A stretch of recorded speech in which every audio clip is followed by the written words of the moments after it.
नमस्ते. Good morning. आज आपण circulation system सुरू करणार आहोत. यामध्ये आपण सुरुवातीला बघूयात की सर्क्युलेशन हे का नेसेसरी आहे.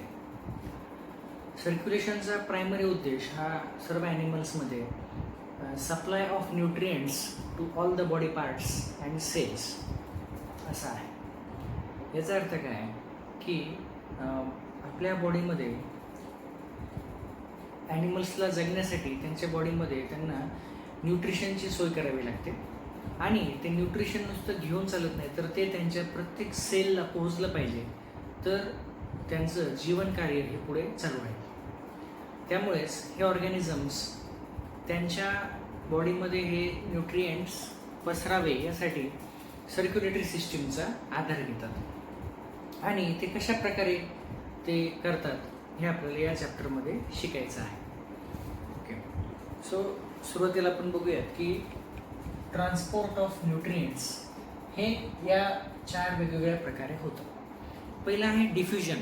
डिफ्युजन म्हणजे तुम्हाला माहिती आहे की diffusion is the transport of molecules from a solution of higher concentration to a solution of lower concentration. This is the simplest form of transport. दुसरा आहे ॲक्टिव्ह ट्रान्सपोर्ट. जे न्यूट्रिएंट्स आपल्या शरीरासाठी खूप जास्त गरजेचे आहेत त्यांचा जो ट्रान्सपोर्ट आहे तो अगेन्स्ट द कॉन्सन्ट्रेशन ग्रेडियंट सुद्धा करावा लागतो. इतके ते नेसेसरी आहेत. For example amino acids active transport. तिसरं आहे इंट्रासेल्युलर ट्रान्सपोर्ट, म्हणजे सेलच्या आतमध्येच न्यूट्रिएंट्स एका ठिकाणावरून दुसऱ्या ठिकाणी जातात. हे कुठे कुठे होऊ शकतं. हे वेगवेगळ्या प्रकारच्या ऑर्गॅनिझम्समध्ये होतं. एक्झाम्पल पॅरामेसियम हा एक सिलिएटेड प्रोटिस्टा आहे. दुसरा आहे अमिबा हा अमिबॉइड प्रोटिस्टा आहे. तिसरा आहे root hair cell of the plant root, तिथे सुद्धा हे प्रकारचा ट्रान्सपोर्ट होतो. आणि चौथा आहे WBCs of the human blood. Okay, so या 4 ठिकाणी ही प्रोसेस होते. त्याचं एक्झाम्पल आहे सायक्लॉसिस. सायक्लॉसिस म्हणजे काय की सायटोप्लाझममध्ये एक नदीसारखं फ्लो ऑफ न्यूट्रिएंट्स तयार होतो, त्याला म्हणायचं सायक्लॉसिस. लास्ट आहे एक्स्ट्रा सेल्युलर ट्रान्सपोर्ट. यामध्ये काय होतं की सेलच्या बाहेरून त्याला सप्लाय केला जातो. हा जो प्रकारचा ट्रान्सपोर्ट आहे हा आपल्याला वेगवेगळ्या प्रकारचे प्लॅटीहेल्मिन्थिस ॲज वेल ॲज हेल्मिन्थिस यांच्यामध्ये आपल्याला हा प्रकारचा ट्रान्सपोर्ट दिसून येतो. ओके, आता आपण फोकस करूयात की सर्क्युलेटरी सिस्टीम कशा प्रकारची असते. ॲडव्हान्स्ड ऑर्गॅनिझम्समध्ये सर्क्युलेटरी सिस्टीम कशा प्रकारची असू शकते. ॲनिलिडा पासून सर्क्युलेटरी सिस्टीमची सुरुवात होते. त्याच्या आधी या प्रकारचा ट्रान्सपोर्ट असतो. ॲनिलिडाच्या नंतर फायलम ॲनिलिडापासून हे आपल्याला सर्क्युलेटरी सिस्टीम किंवा ब्लड वेस्क्युलर सिस्टीम आपल्याला दिसून येते किंगडम ॲनिमलियामध्ये. सर्क्युलेटरी सिस्टीम ही 2 प्रकारची असते, open and closed. Open circulatory सिस्टीममध्ये बॉडी कॅव्हिटी असते, ओपन बॉडी कॅव्हिटी असते. Most of the times it is known as haemocoel. आणि ह्या ओपन बॉडी कॅव्हिटीमध्ये सगळे जे ऑर्गन्स आहेत आपले ते त्या बॉडी कॅव्हिटीमध्ये प्रेझेंट असतात. त्या हिमोसीलमध्ये एक प्रकारचं ब्लड किंवा तत्सम एक फ्लुईड असतं आणि सर्व ऑर्गन्स त्या ब्लडमध्ये बुडालेले असतात. त्यामुळे त्यांना जे काही न्यूट्रिएंट्स आवश्यक असतात प्रत्येक सेलला, ती सेल डायरेक्टली त्या ब्लडमधून स्वतःचे न्यूट्रिएंट्स काढून घेते. याला म्हणायचं ओपन सर्क्युलेटरी सिस्टीम. ह्या सिस्टीममध्ये ब्लड वेसल्स नसतात, त्यामुळे ब्लड प्रेशर नसतं किंवा खूप कमी प्रमाणात असतं आणि त्याच्यामध्ये रेस्पिरेटरी पिगमेंटची आवश्यकता नाही आहे. का बरं ते आपण बघूयात. त्याच्याआधी आपण बघू की क्लोज सर्क्युलेटरी सिस्टीममध्ये काय असतं. क्लोज सर्क्युलेटरी सिस्टीममध्ये असतं network of blood vessels like arteries, veins and capillaries. आणि हे नेटवर्क असल्यामुळे आपल्याला ब्रेनला ब्लड सप्लाय करायचा असेल तर त्याच्याकडे जाणारी जी ब्लड वेसल असेल त्याच्यामध्ये प्रेशर जास्त पाहिजे, कारण ते ग्रॅव्हिटीने जाते. तसंच आपण आपले ऑर्गन्स, हातपाय हे दुमडू शकतो, फ्लेक्झिबल असतात, त्यामुळे त्या ठिकाणी ब्लड सप्लाय करण्यासाठी सुद्धा आपल्याला जास्त ब्लड प्रेशर आवश्यक असते. त्यामुळे इथे असतं हाय प्रेशर आणि यामध्ये रेस्पिरेटरी पिगमेंट्स प्रेझेंट आहेत, ज्याला आपण म्हणतो हिमोग्लोबिन किंवा दुसरं आहे मायोग्लोबिन, जे मसलमध्ये असतं. आता हे रेस्पिरेटरी पिगमेंटचं काय काम आहे? हा रेस्पिरेटरी पिगमेंट जो आहे तो रेस्पिरेटरी सिस्टीमशी कोऑर्डिनेट करून, आपण मागच्या चॅप्टरमध्ये रेस्पिरेटरी सिस्टीम शिकलो, हा respiratory pigment for example haemoglobin हा रेस्पिरेटरी सिस्टीमशी कोऑर्डिनेट करून ब्लडला ऑक्सिजनेट करण्यामध्ये मदत करतो. ओके, त्यामुळे काय होतं की ही जी रेस्पिरेटरी सिस्टीम आहे आणि सर्क्युलेटरी सिस्टीम आहे हे दोघे मिळून आपल्या पूर्ण बॉडीला ऑक्सिजन पुरवतात, प्लस सर्क्युलेटरी सिस्टीम त्याचद्वारे आपल्याला न्यूट्रिएंट्स, हॉर्मोन्स, विटॅमिन्स इत्यादी पुरवते. ही जी क्लोज सिस्टीम आहे ती दोन प्रकारची आहे.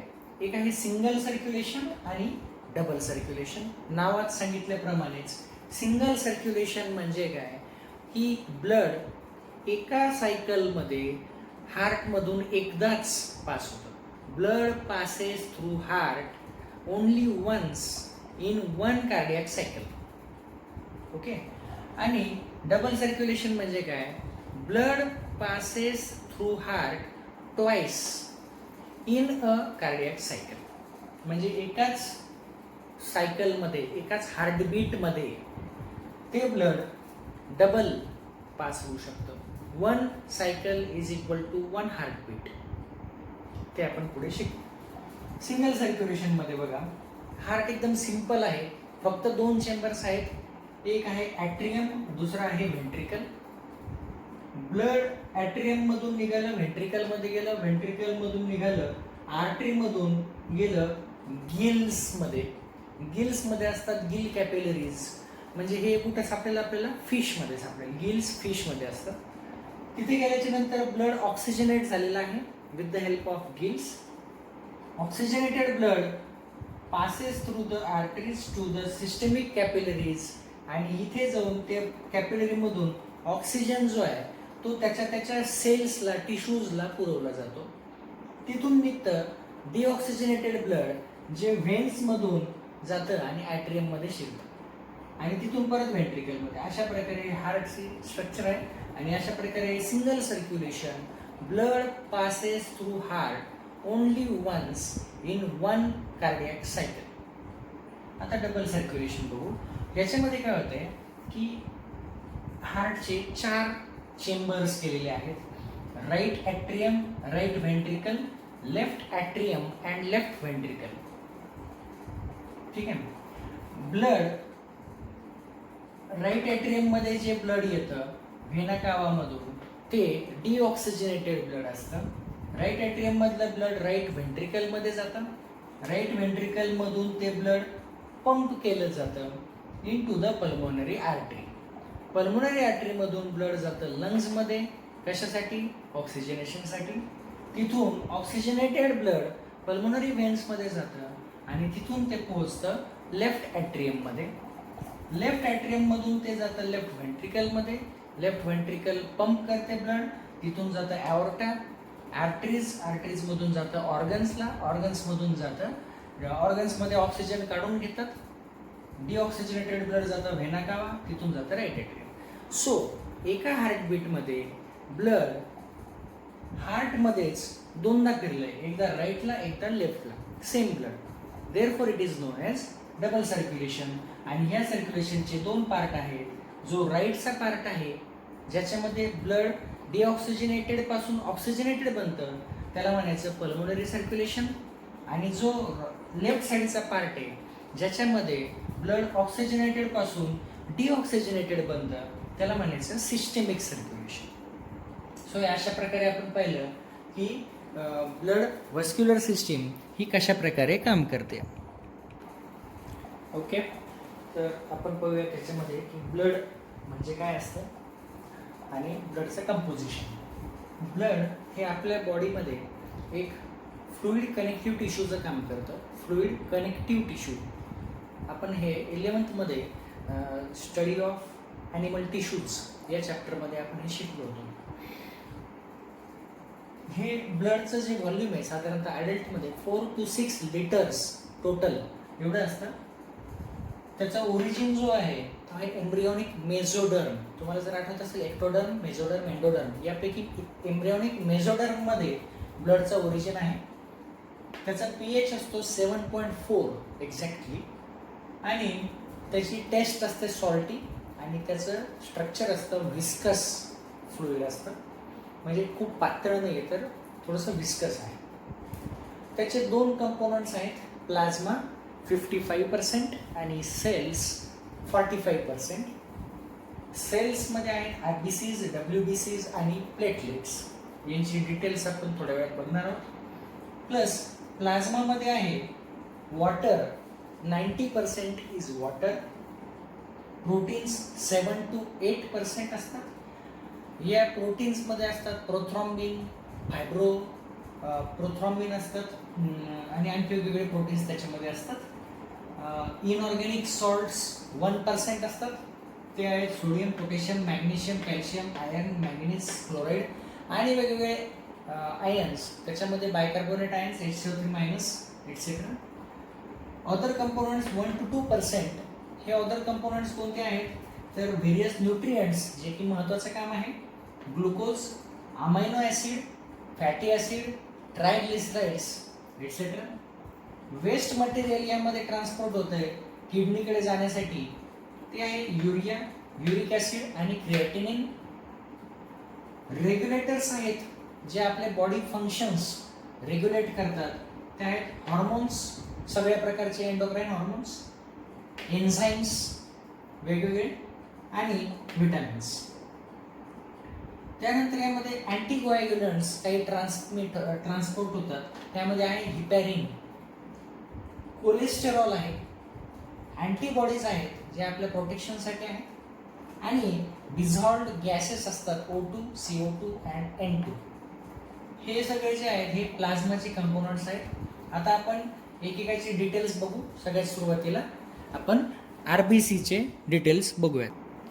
तर आता आपण बघूयात की RBCs म्हणजे काय. RBCs म्हणजे रेड ब्लड कॉर्पुसल्स म्हणजेच सेल्स. त्यांचं दुसरं नाव आहे एरिथ्रोसाइट्स. एरिथ्रोचा अर्थ आहे रेड, साइट म्हणजे सेल, रेड सेल एरिथ्रोसाइट. एरिथ्रोसाइटच्या काय कॅरेक्टरिस्टिक्स आहेत तर एरिथ्रोसाइट ही सर्क्युलर सेल असते आणि ती बायकॉन्केव्ह असते. बायकॉन्केव्ह म्हणजे काय तर त्याला दोन्ही साईडने सेंटरला खड्डा असतो. ओके, आणि सर्क्युलर आहे आणि रेड कलरची आहे. आता ह्याला सेंटरला खड्डा का असतो कारण त्याच्यामध्ये न्यूक्लियस नसतो. ओके, ह्याच्यामध्ये आणखी काय नसतं, ह्याच्यामध्ये न्यूक्लियसही नसतो, मायटोकॉन्ड्रिया पण नसतात आणि इतर बरेचसे सेल ऑर्गॅनेल्स ह्याच्यामध्ये ॲबसेंट असतात. त्यामुळेच RBCचं लाईफ हे कमी असतं आणि RBC ही स्वतःहून मल्टिप्लाय होऊ शकत नाही, मायटोसिस त्याच्यामध्ये होऊ शकत नाही कारण त्याच्यामध्ये सेंट्रिओल पण नाही आणि न्यूक्लियस पण नाही. त्यामुळे मायटोसिस त्याच्यामध्ये होऊ शकत नाही. ओके, त्यामुळेच प्रत्येक RBCला एक लाईफ स्पॅन असतो किंवा लिमिटेड लाईफ असते, साधारणतः 90 to 120 डेज. आपण RBCचे कॅरेक्टरिस्टिक्स बघूया. This is the most abundant cell in the human body. सगळ्यात जास्त आहेत सेल्स. त्याची रेंज आहे मेल आणि फिमेलमध्ये वेगवेगळी असते. फॉर एक्झाम्पल मेल्समध्ये असते 5.1 to 5.8 millions per cubic millimetre of blood आणि फिमेल्समध्ये असते 4.5 to 5.1 million per cubic millimetre of blood. पण तुम्हाला लक्षात राहण्यासाठी सोपं म्हणून मी त्याची एक ॲव्हरेज रेंज तुम्हाला लिहून देतो. 5 ± 0.5 million per cubic millimetre of blood. मग फिमेल्समध्ये लिहिताना तुम्ही -0.5 लिहा आणि मेल्समध्ये लिहिताना +0.5 ॲव्हरेज लाईफ स्पॅन. ठीक आहे. एरिथ्रोपोएसिस. एरिथ्रो म्हणजे RBCs आणि पोएसिस म्हणजे तयार होणे. हे म्हणजे प्रोडक्शन ऑफ आरबीसीज. फिटस म्हणजे ज्या वेळेस बेबी 9 महिने आईच्या पोटात असतं तेव्हा त्याचं स्वतःचं ब्लड तो तयार करत असतो लिव्हर आणि स्प्लीनमध्ये. तर ॲडल्ट्समध्ये आपल्यामध्ये हे फंक्शन जे आहे ते शिफ्ट होतं आणि ते जातं बोन मॅरोकडे. Okay, red bone marrow specifically. Bone मॅरोचे 2 प्रकार असतात, रेड बोन मॅरो आणि yellow bone marrow. Red bone marrow जो आहे तो लॉंग बोन्सच्या एंडला असतो आणि येलो बोन मॅरो सेंटरला असतो. आपलं एरिथ्रोपोएसिस जे आहे ते रेड बोन मॅरोच्या ठिकाणी होतं. ओके, त्याचे काही वेगळेपणा काही असू शकतो. ज्या वेळेस आरबीसी प्रोडक्शन हे प्रमाणापेक्षा जास्त होतं म्हणजे ह्या रेंजच्या बाहेर जातं त्याला म्हणतात पॉलीसायथेमिया. पॉली म्हणजे मल्टिपल किंवा अनेक. आणि ज्या वेळेस ते प्रोडक्शन कमी असतं तेव्हा त्याला म्हणायचं एरिथ्रोसाइटोपेनिया म्हणजे एरिथ्रोसाइट्सची कमतरता. पेनिया म्हणजे कमतरता झालेली आहे. ॲनिमिया हा शब्द मी इथं ॲड केलाय. ॲनिमिया म्हणजे हिमोग्लोबिनची कमतरता. किंवा कधी कधी आरबीसीज खूप कमी झाल्या तरी सुद्धा हिमोग्लोबिन कमी होतं कारण आरबीसीच्या आतमध्ये हिमोग्लोबिन आहे, तेव्हा सुद्धा आपण त्याला ॲनिमिया म्हणू शकतो. आरबीसीज मध्ये न्यूक्लियस आणि मायटोकॉन्ड्रिया आणि इतर सेल ऑर्गॅनेल्स ॲब्सेंट असतात. आरबीसीचे फंक्शन काय आहे? मेन फंक्शन आहे transport of O2 and CO2. O2 is transported in the form of Hb4O2 म्हणजेच ऑक्सी हिमोग्लोबिन आणि CO2 is transported in the form of HbCO2 म्हणजे carb amino haemoglobin. Carb amino haemoglobin. तसंच maintenance of blood pH and viscosity and blood क्लॉटिंगमध्ये त्यांचा थोडासा role असतो. प्लेटलेट्सचा main role आहे पण त्यांना आरबीसीज थोड्याफार प्रमाणामध्ये क्लॉट तयार करण्यामध्ये मदत करते. हिमॅटोक्रिट हा शब्द तुम्ही कधी ऐकला नसेल पण जर तुम्ही कोणाचे ब्लड रिपोर्ट पाहिले तर त्याच्यामध्ये Hbची लेवल, आरबीसीची नंबर, नंतर हे हिमॅटोक्रिट हे मेन्शन केलेलं असतं. हिमॅटोक्रिट म्हणजे काय? जेवढं टोटल ब्लडचं व्हॉल्यूम आहे त्यापैकी किती पर्सेंटेज व्हॉल्यूम हे आरबीसीमुळे आहे याला म्हणायचं haematocrit. So it is haematocrit is the percentage volume of RBCs out of the total blood volume. Okay, आता आपण हिमोग्लोबिनकडे बघूयात. हिमोग्लोबिन हा एक प्रोटीन स्ट्रक्चर आहे. It is a quaternary structure protein. तुम्हाला जर आठवत असेल तर प्रोटीनचे प्रायमरी, सेकंडरी, टर्शरी आणि क्वाटर्नरी असे 4 वेगवेगळे स्ट्रक्चर आहेत स्टेप वाईज. सो हिमोग्लोबिन ही क्वाटर्नरी आहे which is the most stable form of protein. हिमोग्लोबिनचं structure बघू आधी. It is made of, now haemoglobin ना, हिम आणि ग्लोबिन या 2 पार्ट पासून बनलेलं आहे. Haem part is made of iron plus porphyrin या 2 पार्ट पासून हिम प्लस ग्लोबिन चेन्स. याच्यामध्ये 4 ग्लोबिन चेन्स असतात, 2 alpha and 2 beta. So it is a quaternary structure आणि हिम प्लस ग्लोबिन मिळून बनतं हिमोग्लोबिन. त्याचा शॉर्ट फॉर्म आहे HB. हे हिमोग्लोबिन मॉलिक्युल्स पर आरबीसी साधारणतः 270 मिलियन हिमोग्लोबिन मॉलिक्युल्स पर आरबीसी आढळतात.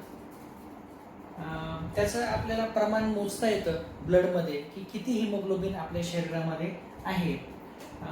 फिमेल्समध्ये हिमोग्लोबिनचं प्रमाण साधारणतः 13 to 15 ग्रॅम % आणि मेल्समध्ये 14 to 17 ग्रॅम % इतकं आढळतं. यापेक्षा जर कमी झालं तर आपण त्याला ॲनेमिया असं म्हणतो. ओके, ठीक आहे. हिमोलायसिस म्हणजे काय की breakdown of RBCs haemoglobin. RBC मधल्या हिमोग्लोबिनचं जेव्हा ब्रेकडाऊन होतं ते तुटतं, ते स्ट्रक्चर जेव्हा खराब होतं तेव्हा त्याला आपण म्हणतो हिमोलायसिस. हे वेगवेगळ्या आजारांमुळे, वेगवेगळ्या डिसीज कंडिशन्समध्ये किंवा कधी कधी नॉर्मलीच होऊ शकतं. आरबीसीचं लाईफ स्पॅन आहे 90 to 120 days. At the end of 120 days it will go into haemolysis. कुठे? लिव्हर अँड स्प्लीनमध्ये. का तर लक्षात या की फिटसमध्ये म्हणजे जन्माला यायच्या आधी ज्या ठिकाणी आरबीसी प्रोडक्शन होत होतं लिव्हर आणि स्प्लीनमध्ये, त्याच ठिकाणी ॲडल्ट झाल्याच्या नंतर आरबीसी डिस्ट्रॉय होतात. लक्षात येते? त्याच ठिकाणी प्रोडक्शन, त्याच ठिकाणी डिस्ट्रक्शन, फक्त टाइम स्पॅन वेगवेगळा आहे. एक होता फिटस, एक होता ॲडल्टमध्ये. म्हणून लिव्हर आणि स्प्लीनला ग्रेव यार्ड ऑफ आरबीसीज असं सुद्धा म्हणतात. ग्रेव यार्ड म्हणजे स्मशान. हिमोग्लोबिन, हिमोग्लोबिनचं ब्रेकडाऊन होणार तर ऑब्व्हियसली त्याचे जे दोन कंपोनंट्स आहेत त्याचे दोन तुकडे होणार. एक होणार हिम, दुसरा होणार ग्लोबिन. ग्लोबिन सोपा आहे, तो प्रोटीन आहे, तर त्याच्यापासून बनणार अमायनो ऍसिड्स आणि ते रिसायकलिंगसाठी बोन मॅरोमध्ये निघून जाणार. रिसायकलिंगसाठी बोन मॅरो आणि लिव्हर या ठिकाणी ते निघून जाणार. ओके. पुढला हिम. हिमचे दोन पार्ट, आयर्न आणि पोरफायरिन. आयर्न ज्या वेळेस खूप सारं आयर्न आपल्या शरीरामध्ये जमा होतं तेव्हा त्याच्यापासून एक वेगळं स्ट्रक्चर तयार होतं, त्याला म्हणतात फेरिटीन. जसं अमायनो ऍसिड पासून प्रोटीन, जसं मोनोसॅकराइड्स पासून पॉलिसॅकराइड, त्याचप्रमाणे आयर्न पासून बनतं ferritin. Ferritin is the storage form of iron आणि ते स्टोअर कुठे होतं? मोस्टली इन लिव्हर, थोड्याफार प्रमाणामध्ये बोनमध्ये होऊ शकतो स्टोरेज.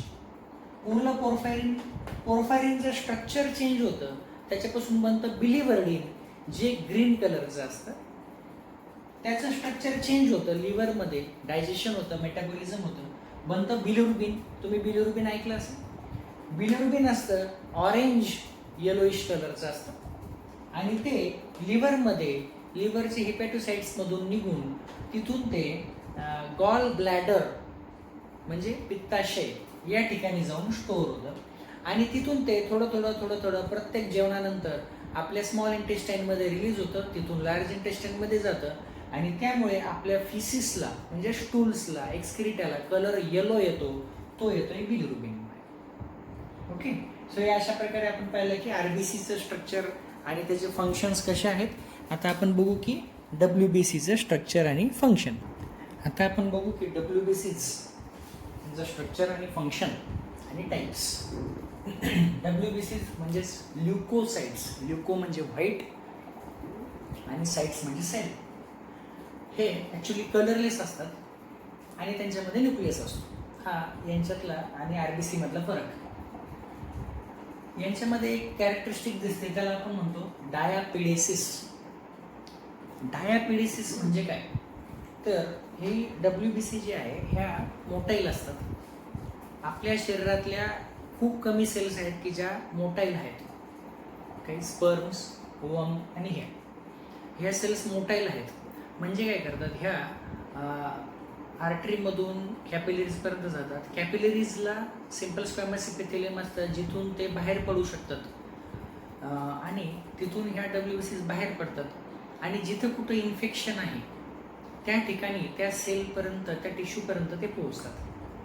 ओके. आणि त्या कॅरेक्टरिस्टिकलाच म्हणतात डायापिडेसिस. यांची नॉर्मल रेंज असते साधारणतः 5000 to 11,000 per cubic millimetre of blood, पण ही काही डिसीज कंडिशनमध्ये कमी किंवा जास्त होऊ शकते. तुम्ही ऐकलं असेल की डॉक्टर ज्यावेळेस पेशंटला समजावून सांगतात की तुमच्या पेशी वाढलेल्या आहेत, पांढऱ्या पेशी वाढल्यात, पांढऱ्या पेशी कमी झाल्यात, ते हे आहे ल्युकोसायटोसिस म्हणजे इन्क्रीज इन नंबर ऑफ डब्ल्यूबीसीज. ल्युकोपेनिया हा शब्द आपण मगाशी पाहिला. पेनिया म्हणजे कमतरता, it is decrease in number of डब्ल्यूबीसीज. आणि ल्युकेमिया, ल्युकेमिया हा एक कॅन्सर आहे की ज्याच्यामध्ये डब्ल्यूबीसीची संख्या अनलिमिटेड वाढते आणि त्यामुळं ते त्या डब्ल्यूबीसी ज्या आहेत त्या इतर नॉर्मल सेल्सला देखील त्रास देतात. त्या आजाराला म्हणायचं leukaemia which is a cancer. आता डब्ल्यूबीसीचे टाईप्स बघूयात. त्याच्यामध्ये दोन मेन टाईप्स आहेत. जो मोठा आहे दॅट इज ग्रॅन्युलोसाइट्स, त्या 72% असतात आणि दुसऱ्या आहेत त्या अग्रॅन्युलोसाइट्स, त्या 28% असतात. ग्रॅन्युलोसाइट्स ज्या आहेत त्यांच्यामध्ये जे न्यूक्लियस असतात ते लोब्युलेटेड असतात. लोब्युलेटेड म्हणजे कसे, ही जर त्याची डब्ल्यूबीसीची सेल असेल तर त्याचं न्यूक्लियस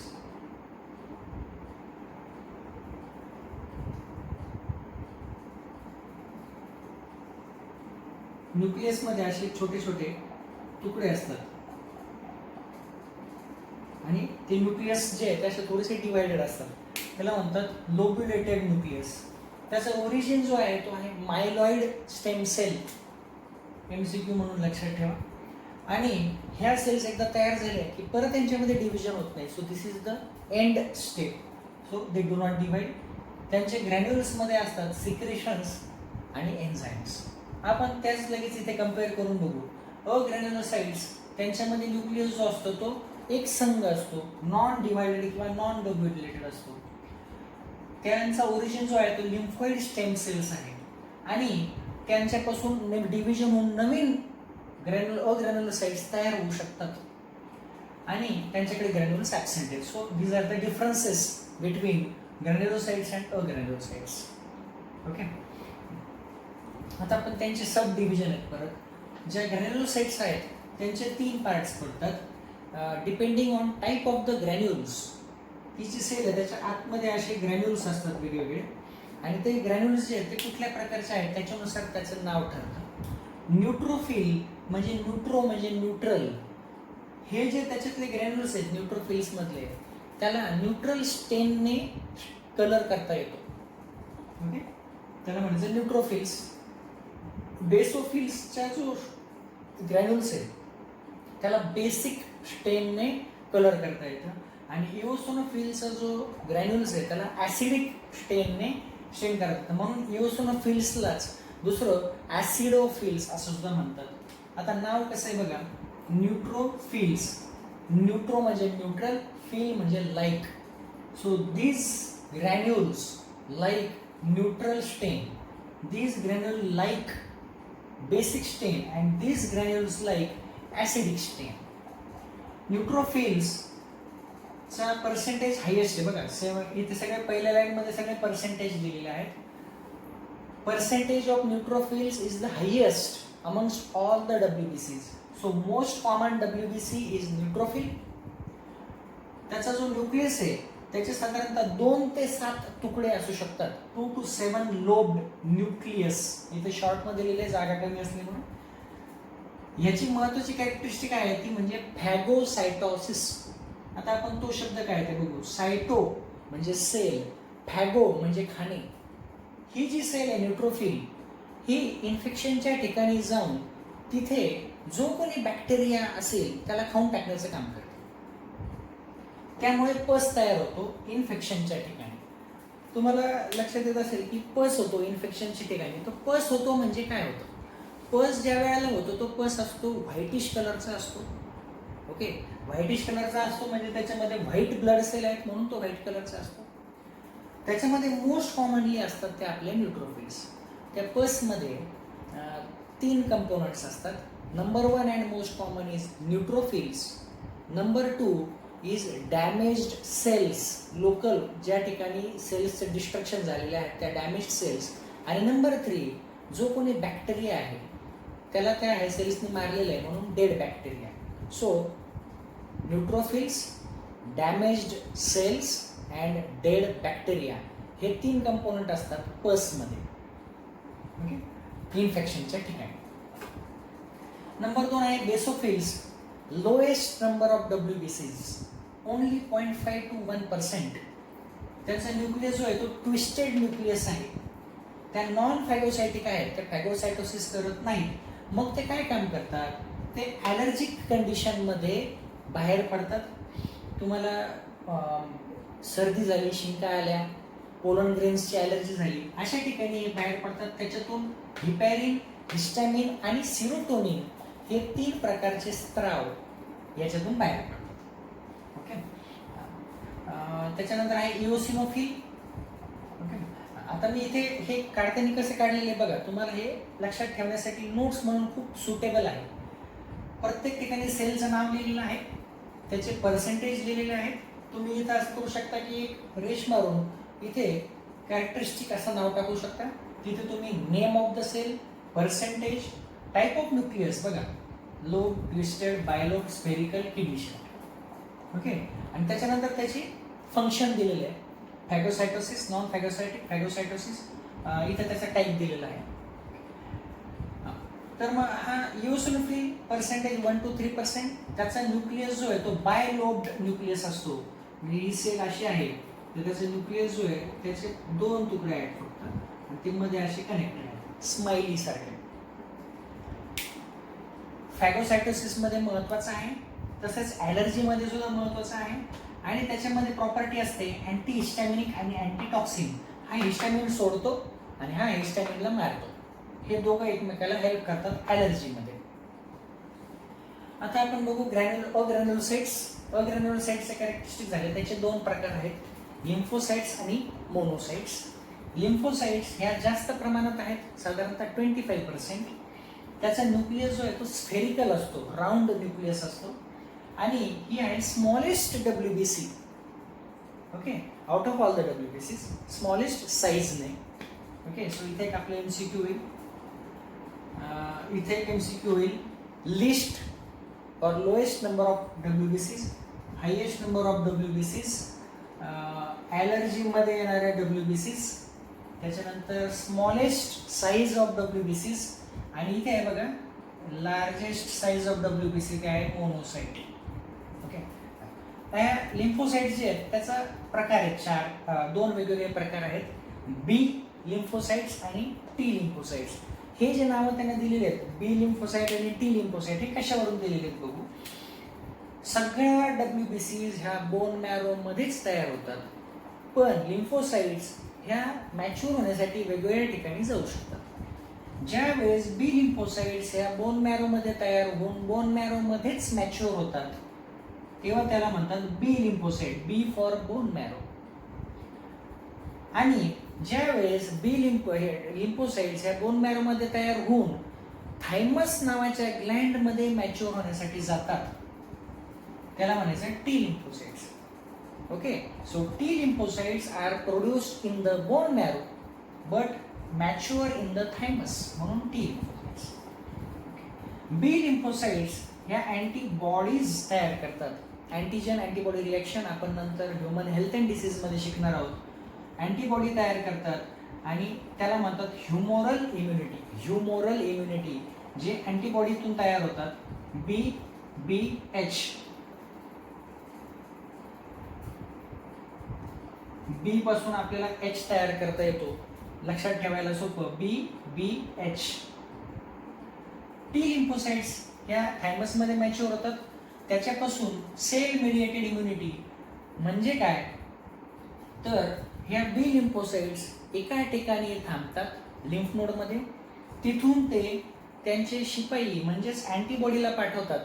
ह्या अँटीबॉडीज जातात आणि तो जो कोणी व्हायरस बॅक्टेरिया असेल त्याला मारून परत येतात.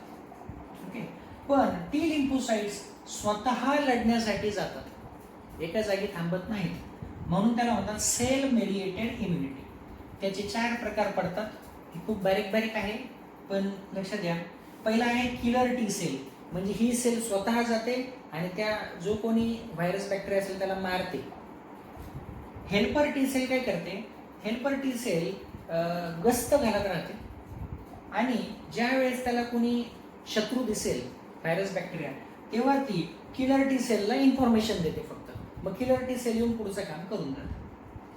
तिसरे आहे सप्रेसर टी सेल.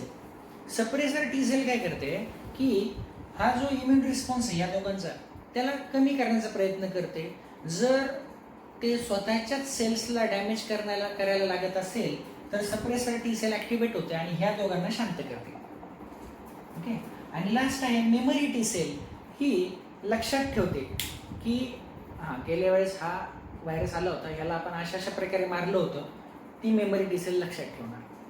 आपण जे लस पाजतो बाळाला, लस पाजल्याच्या नंतर लस कशासाठी असते की एखादा इन्फेक्शन थोड्याफार प्रमाणामध्ये माइल्ड स्वरूपामध्ये त्या बाळाला द्यायचं, म्हणजे त्याच्या शरीरातल्या ह्या मेमरी टी सेल्स ॲक्टिव्हेट होतात आणि त्या व्हायरसला किंवा बॅक्टेरियाला मारण्याचं शिक्षण घेतात आणि ते शिक्षण ते पुढं मल्टिप्लाय होतात, त्यामुळे ते पुढं पाठवत राहतात आणि त्याच्यामुळे आयुष्यात त्या बाळाला कधी जरी परत ते इन्फेक्शन आलं तरी त्याला तो सामना करता येतो, कारण त्याच्या सेल्सकडे त्या इन्फेक्शनशी लढण्याची मेमरी आहे, म्हणून त्याला म्हणतात मेमरी टी सेल. अशाच मेमरी बी सेल सुद्धा असतात, त्या अँटीबॉडी तयार करतात आणि मेमरी टी सेल ह्या स्वतः जाऊन लढाई करतात. ओके, हे मी तुम्हाला खूप शॉर्टमध्ये सांगितलं. त्याच्या डिटेलमध्ये आपण ह्युमन हेल्थ अँड डिसीज या चॅप्टरमध्ये शिकणार आहोत. लास्ट आहे मोनोसाइट्स. या मोनोसाइट ज्या आहेत त्या 3 to 5% असतात. त्याचा न्यूक्लियस जो आहे तो किडनी शेप न्यूक्लियस असतो. MCQ, kidney shape nucleus. Okay, largest WBC macrophages तयार करतात. लार्जेस्ट आहे मॅक्रो. तुम्हाला मायक्रो आणि मॅक्रो माहिती आहे. मायक्रो म्हणजे स्मॉल, मॅक्रो म्हणजे लार्ज. मॅक्रोफॅजेस तयार करतात. म्हणजे ह्या मोनोसाइट्स जेव्हा टिश्यूमध्ये जातात, एखाद्या ऑर्गनमध्ये जातात, त्यावेळेस त्या ठिकाणी जो बॅक्टेरिया असेल लपून बसलेला त्याला ते शोधतात. तिथं त्यांचं वेगळं रूप असतं मॅक्रोफॅजेस नावाचं. ते त्याला शोधतं आणि खाऊन टाकतं. फॅगोसायटोसिस. ओके, सो या अशा प्रकारे ह्या ज्या सेल्स आहेत आपल्या, यांचे वेगवेगळ्या सेल्सचे फंक्शन्स आहेत. तुम्हाला MCQ साठी हे लक्षात ठेवायला खूप सोप्या प्रकारे मी करून दिलेलं आहे. आपल्याला जिथं जिथं MCQ आहे तिथं मी स्टार करतो. MCQ इथे MCQ.